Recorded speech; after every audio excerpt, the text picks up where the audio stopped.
Welcome to The Curious Machine, where we take a deep dive into fascinating topics to give you the most important nuggets of knowledge.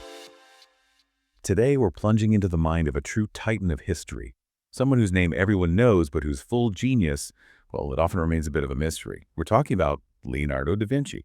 It's really hard to imagine anyone who embodied the spirit of curiosity more than Leonardo. I mean, he wasn't just a painter, right? He was a scientist, an engineer, an anatomist, a musician. The list just goes on and on. You might wonder how one person could possibly excel in so many areas, and, well, that's exactly what we're here to unpack today. Exactly. Our mission today is to explore the sources that show us not just what Leonardo achieved, which was obviously incredible, but maybe more importantly, how. How did his unique way of thinking, his just insatiable curiosity, and his groundbreaking approach let him revolutionize so many fields? We'll look at some of his most famous work, sure, but also delve into his lesser-known scientific pursuits and discover the surprising connections, the ones you might not expect, between his art and his intense observations of the natural world. And we'll also look at how his personal journey, starting with a pretty unconventional childhood, moving through life in Renaissance Italy, how all that shaped his incredible vision. By the end of this deep dive, you should have a much clearer picture of what made Leonardo, well, perhaps the most curious person in history. Okay, let's unpack this. Many stories about great minds start with, their formal schooling. But Leonardo's beginning was anything but typical. How did his early life set the stage for such an extraordinary mind? It wasn't the usual path, was it? No, not at all. What's fascinating here is that Leonardo was born out of wedlock. This was back in 1452 in a small town near Florence.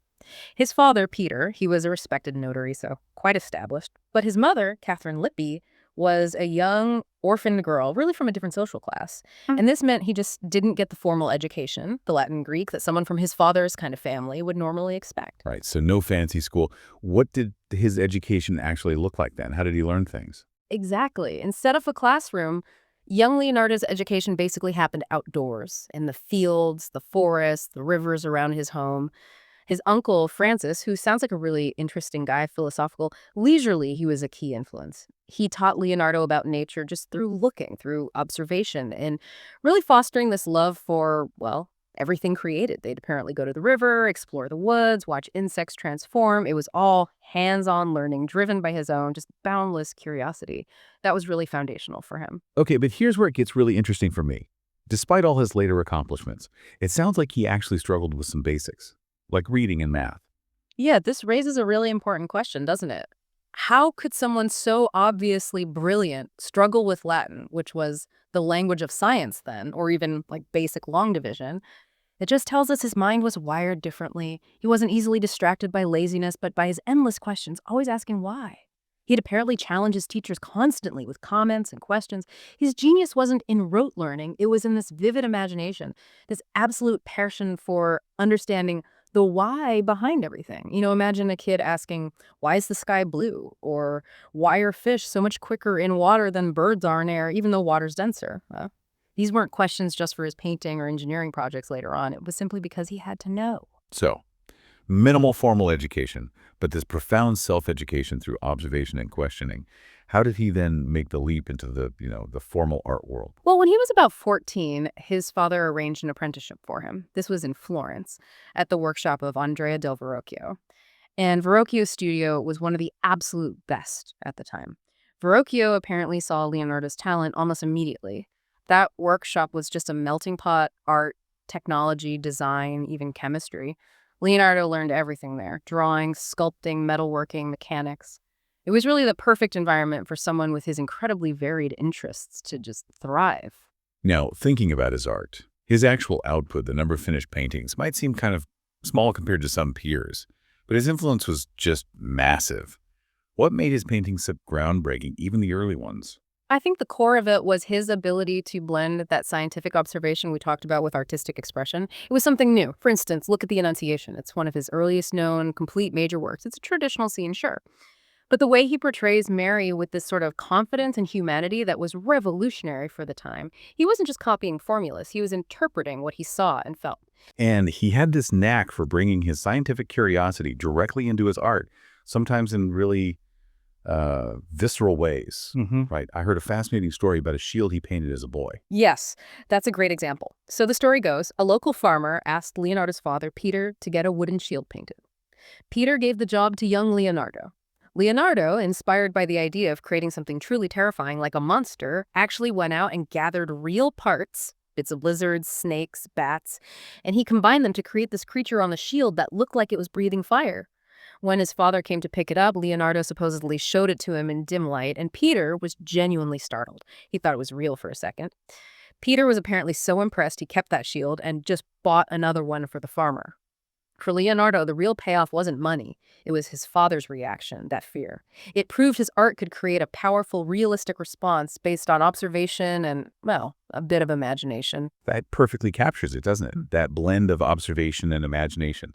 Okay, beyond that, what about the actual techniques? What did he pioneer that changed painting forever? Well, this is the crucial question, right? How did he get that incredible realism and depth? He developed techniques like sfumato. It literally means smoky in Italian. So instead of sharp lines and harsh edges, which was common, he blurred the contours. He blended light and shadow seamlessly. It makes objects look truly three-dimensional, almost like you're seeing them through a very fine haze or smoke. Imagine how smoke just fades into the air. That's kind of the effect. And he also mastered chiaroscuro. That's the use of really strong contrast between light and dark to create dramatic volume and form.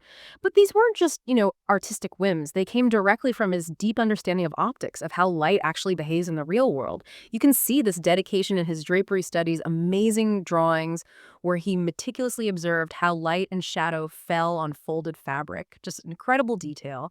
So, wow.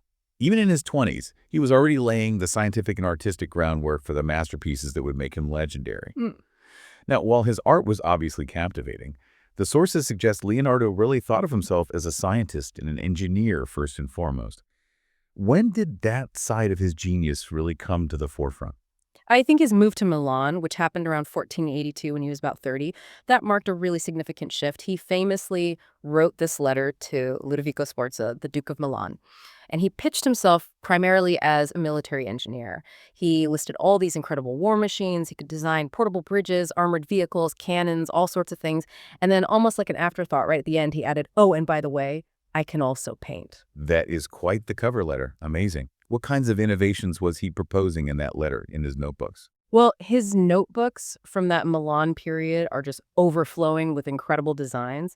Some are pretty terrifying, actually. He drew concepts for tanks, centuries before they were reality. Steam-powered cannons, even this horrific scythed chariot with spinning blades meant to, well, cut through enemy ranks. He also designed this absolutely enormous crossbow, something like 70 feet long, and he detailed all the gears and trigger mechanisms needed to make it work. Now, most of these incredible machines were never actually built in his time. They were too ambitious, maybe too complex, but they just showcase his amazing foresight and his deep grasp of mechanics. One military idea of his that did seem to make it into practical use was a specific design for a wheel lock mechanism for firing gunpowder weapons. That became pretty widely adopted. It really sounds like he was centuries ahead of his time, especially in military thinking. But he wasn't just about war machines, right? He was also involved in courtly life, spectacle, entertainment. Absolutely. And what's fascinating is how his engineering skills just flowed right into creating entertainment. Ludovico Sforza, the Duke, valued him highly as an impresario, basically a producer of these grand court spectacles. Leonardo designed these incredibly elaborate stage sets, costumes, even new kinds of musical instruments. He created mechanisms for making things fly during theatrical shows. Probably the most famous example is this mechanical lion he built. It could apparently walk forward, and then its chest would open up to reveal lilies. Just pure fantasy brought to life with mechanics. You get the sense he loved these projects because they let him combine his wildest dreams with his serious engineering know-how. Okay, you mentioned famous paintings from this Milan period, too. Could you tell us about a couple that really show his evolving style and maybe his deeper thinking? Yeah, definitely. Two really stand out from his time in Milan: Lady with an Ermine and, of course, The Last Supper. Lady with an Ermine is a portrait of Cecilia Gallerani, who was Ludovico Sforza's mistress. What's so innovative about it for that time is the pose. Instead of a stiff profile like was common, her body is turned one way, but her head is sharply turned the other way, as if she's just noticed something. It creates this incredible sense of movement, of inner life, of a captured moment. And then there's The Last Supper, just a masterpiece of dramatic storytelling. Leonardo chose to depict the exact instant Jesus says, "One of you will betray me." And he portrays each apostle's individual human emotional reaction through their gestures, their facial expressions. It's incredibly powerful. He even used techniques like artificial perspective very cleverly to make the painted room feel like it was actually an extension of the real dining hall in the monastery. It's just a profound study of human emotion and psychology captured in paint. But beyond the art and the engineering, Leonardo had this just deep, insatiable desire to understand the natural world, right down to its most fundamental level. He genuinely believed that to truly paint a human being, for example, you first had to understand their internal workings, how they were actually put together. So that led him to dissect human bodies, which sounds, incredibly intense and probably quite dangerous for that era. How did he even manage that? Yeah, it really makes you wonder, doesn't it? But he did. He actually received permission somehow to dissect human corpses, usually in hospitals. And over about 20 years, maybe more, he performed upwards of 20 dissections, maybe even 30, some sources suggest. And from this, he produced over 240 incredibly detailed anatomical drawings. He also wrote something like 13,000 words for a treatise on anatomy, which tragically was never published in his lifetime. Just imagine the knowledge gap that left for centuries. His drawings are just meticulous. They show bones, muscles, nerves, organs in stunning detail. He even drew a fetus in utero with remarkable accuracy. Just groundbreaking work, way ahead of its time. That's absolutely incredible. It really does sound like he was a one-man scientific revolution, just operating without the publishing infrastructure to spread his discoveries. What else did he explore? What other fields caught his eye? Oh, his curiosity was truly boundless. It seems like nothing was off limits. He studied friction, for instance, and he correctly figured out its basic laws long, long before they were officially rediscovered and formulated centuries later. He spent enormous amounts of time investigating the flight of birds. His notebooks are filled with over 500 drawings, maybe 35,000 words just on birds in flight. He observed how their wings manipulate air pressure to create lift. He essentially grasped the core idea of Bernoulli's principle that faster air means lower pressure, which is key to how planes fly. This was over 200 years before Bernoulli himself. And based on these observations, he designed various flying machines. There was an ornithopter designed to flap its wings like a bird, and also a kind of helical rotor machine, which looks remarkably like an early concept for a helicopter. Wow. So from the inside of the human body to the mechanics of bird flight, did he also look outwards, up at the stars and down at the Earth itself? He absolutely did. His observations extended everywhere. He recognized that the sun doesn't move, which went against the accepted view that the Earth was the center of everything. He understood the moon doesn't make its own light, it just reflects sunlight. He even correctly explained Earthshine, that faint light you sometimes see on the dark part of the moon, saying it was sunlight reflecting off the Earth onto the moon. Pretty sophisticated thinking for the time. And his geological observations were just as sharp. He noticed how rock layers on opposite sides of a river valley matched up. He understood erosion by rivers. He even had theories about how marine fossils could end up high on mountaintops, which often challenged the standard biblical flood explanation. He was always looking for the physical evidence, questioning tradition. Okay, let's turn to perhaps his most iconic work, Mona Lisa. It's arguably the most famous painting in the entire world. What is it about this particular painting that gives it such enduring fascination? Well, I think what's so fascinating about the Mona Lisa is how it perfectly brings together everything we've been talking about, that blend of science and art. It was painted around 1503, maybe started a bit earlier. The subject is Lisi del Giocondo, the wife of a Florentine silk merchant. And part of the story is that Leonardo maybe chose her because she was an ordinary person, not royalty or clergy, which gave him more creative freedom. But the painting's real fame, I think, lies in that incredibly elusive smile. He achieved that using his mastery of sfumato. He subtly blurred the corners of her mouth and her eyes, so her exact expression seems to shift. It remains ambiguous, mysterious. You can't quite pin it down. It's a psychological depth, this capturing of a complex inner world that was just revolutionary. And notice, too, how he integrates her form with that background, that almost dreamlike otherworldly landscape. It suggests that connection he always saw between humanity and the larger natural world, the cosmos. So it's really so much more than just a portrait. It's like a window into human psychology, into nature itself. Now, speaking of mysteries and famous works, there's another painting with just an incredible story, Salvator Mundi. Ah, yes, Salvator Mundi, the savior of the world.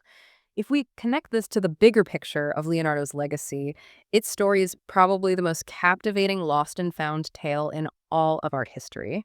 This painting, depicting Jesus holding a crystal orb, it was known to have been in royal collections centuries ago, but then it just disappeared, vanished from record. For a very long time, it was presumed lost, maybe destroyed. Then, remarkably, it resurfaced in 1958 at an auction.